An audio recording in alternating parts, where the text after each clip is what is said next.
Domingo eu tava acompanhando o presidente Lula no interior de São Paulo, ele tava em Araraquara. Ia ter uma coletiva de imprensa, estava prevista, e a minha ideia era falar sobre a ligação da ministra do Turismo com milicianos, né? Uma ligação muito bem documentada, tem várias reportagens a respeito. Então, assim, é um assunto espinhoso ao governo Lula, meu dever como jornalista... Era abordar isso. Perguntar sobre. Quando o presidente chegou, já estava quebrando tudo em Araraquara. Obviamente, esse assunto ficou superado não só para mim, mas para todos os outros colegas que estavam lá. O assunto virou o que o presidente ia fazer sobre o que estava acontecendo em Brasília. Então, aí dá um exemplo de hoje. Hoje o presidente Lula falou... Teve aquela situação no Palácio da Alvorada, que a Janja mostrou que haviam danos no Palácio da Alvorada, né? Chamou uma equipe de reportagem lá. E hoje o Lula falou que ele é o primeiro presidente da República que não tem onde morar. e que ele vai pedir ao TCU para mobiliar e reformar o Palácio da Alvorada sem licitação. Então não vai passar pelo processo de concorrência normal. Numa situação normal, essa notícia seria muito importante, porque é o presidente da República falando em fazer uma reforma sem licitação num prédio muito importante público. O Palácio da Alvorada não foi alvo das manifestações. É só essa questão mesmo de danos ali que foram causados do outro governo. Do outro governo.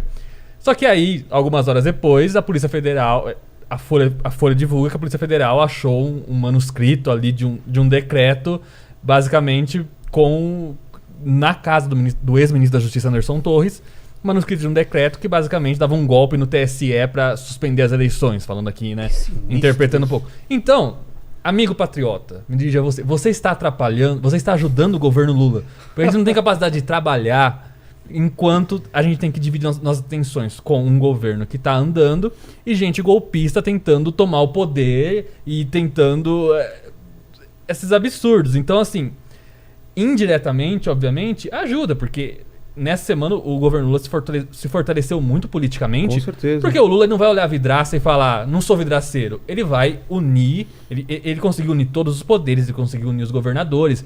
Então ele deu uma demonstração de força muito grande graças ao amigo patriota que foi lá quebrar Brasília inteira. Ele foi muito inteligente, falou, não são os bolsonaristas, são os extremistas e tal. Ele poderia jogar toda a culpa e não, ele foi hábil nisso. Isso, né? Que o Samuel acabou de dizer, eu acho que é a chave de todo esse processo dos próximos 4 anos que a gente vai viver, né? Porque a gente tem hoje, para mim, o 4º governo Lula. As pessoas falam, não, estamos no 3º governo Lula. Para mim, não. Para mim, nós estamos no 4º. Nós tivemos Lula 1, tivemos Lula 2. O Lula 3 durou 8 dias, 7 dias, é isso? Foi dia 8 de janeiro o atentado, né? Então, ele teve 8 dias de governo. E depois de domingo começou um novo governo dele completamente diferente. Um governo cenário totalmente vitimista ao extremo, que vai evocar essa questão da democracia constantemente, que ameaça, está né? legitimado por esses verdadeiros retardados que foram invadir os prédios públicos e que entregaram de bandeja todo o discurso que ele precisava ao longo desses anos, entregaram para ele. Esses grandes patriotas que o Samuel mencionou, grandes, são pessoas assim, são gênios. Não vamos colocar, Gênios. não estou fazendo uma comparação, claro, em danos ou em tal, mas não é a mesma coisa que aconteceu com 11 de setembro e com as medidas... Eu ia fazer essa comparação agora, mas eu me segurei, que bom que você fez.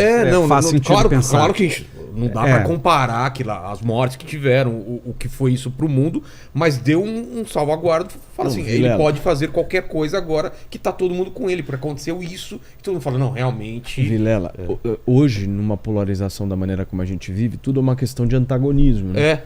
Tudo é uma questão de antagonismo. Então, se você tá de um lado, puta, esse é o lado, aí você pega, vira e faz uma comparação e fala, meu Deus do céu, pra onde eu vou? Porque você não tem pra onde fugir. Onde é que eu quero chegar com tudo isso? Eu acho que, em primeiro lugar, precisa existir uma oposição. Qualquer sistema democrático, qualquer regime democrático sem oposição não é um regime democrático. Isso aqui é simplesmente uma democracia fake, se isso não existir. Então nós precisamos ter uma oposição. Só que, e aí vai um recado muito claro a todos que nos acompanham, enfim, todo mundo que assiste os programas que a gente faz, é o seguinte, e eu vou falar isso com a maior sinceridade do mundo. E se tem alguém assim que tem talvez legitimidade para falar isso, sou eu que, vivi anos de governo Bolsonaro. Com o noticiário diário, todo dia ali vendo o que estava acontecendo. Se insistirem no bolsonarismo como oposição, o Lula e o PT prosperarão durante séculos no Brasil. Se insistirem novamente, achando que o bolsonarismo será a oposição, o Bolsonaro será o líder de oposição, isso somente dará força a Lula e ao PT. Tudo o que o Lula e o PT hoje querem é que a massa e a população brasileira, esses 58 milhões, 50 e poucos milhões de pessoas que votaram no Bolsonaro, continuem com o Bolsonaro. Porque é dessa forma que eles vão manter o outro lado estável com Lula.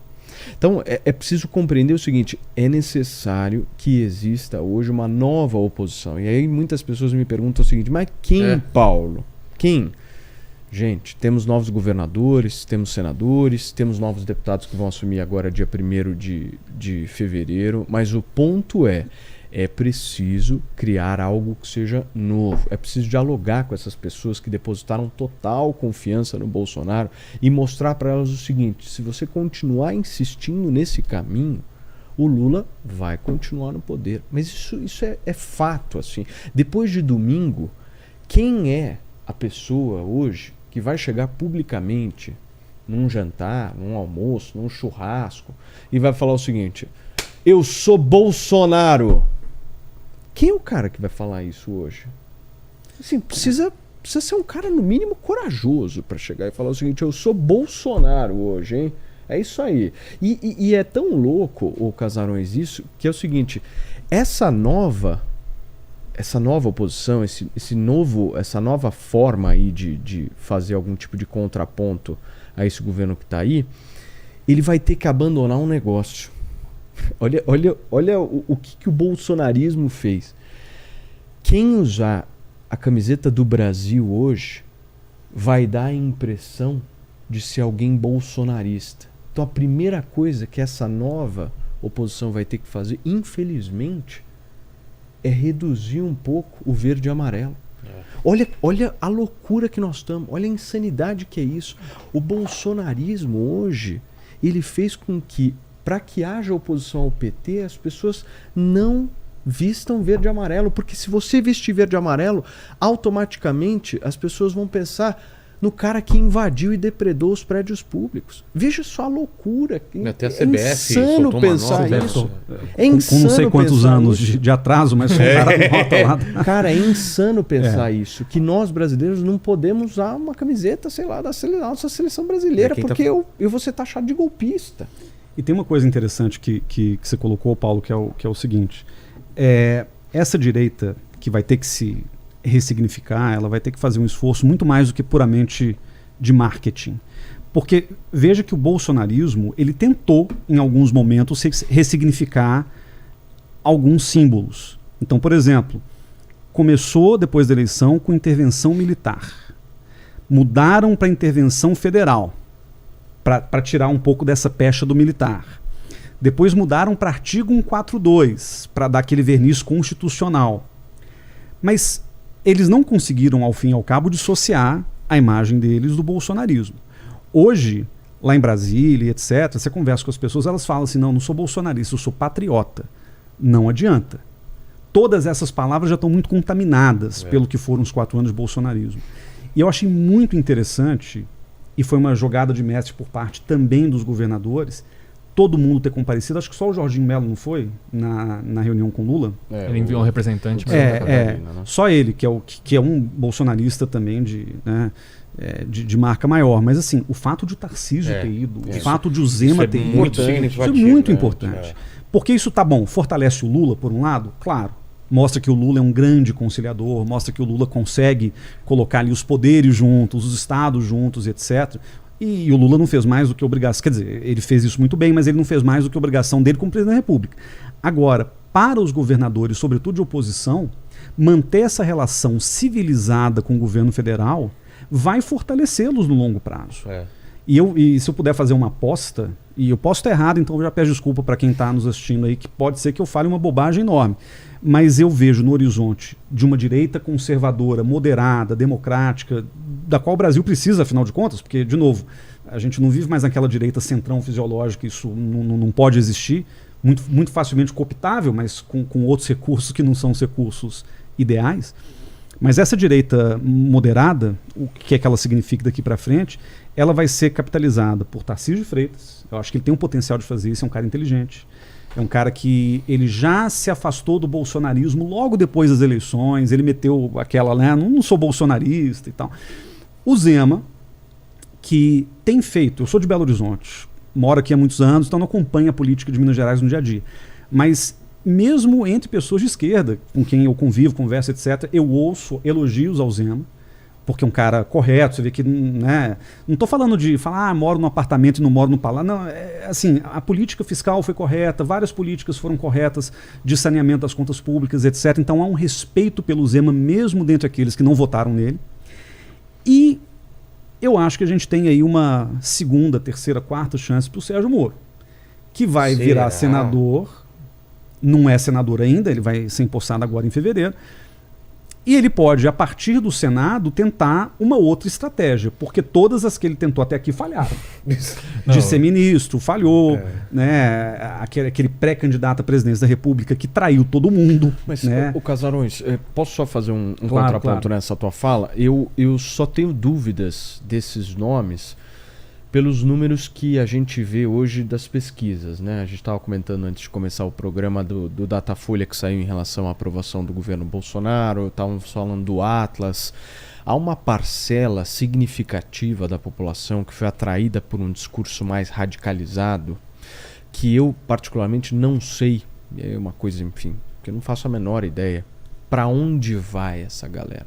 E eu não sei se essas pessoas que o Casarões traz, que são pessoas exatamente com um perfil bem mais ameno, mais né, de diálogo, talvez republicanos, só o Nicolas manteria consegue o mesmo discurso, manter viva essa chama, entendeu? Eu não consigo visualizar um eleitorado Bolsonaro engajado, por exemplo, numa campanha de Tarcísio. Sim. Não consigo visualizar isso. Porque eles não trazem essa identidade profunda. Porque são pessoas, se você for analisar, e aí é uma coisa muito específica de Lula e Bolsonaro, né? Nós estamos falando de dois líderes populistas, né? Que conseguem tocar, que vão lá, abraçam o povo e tal. Você citou o Tarcísio, o Zema e o Moro. Se eles forem na padaria, eles não abraçam 10 pessoas. Sim.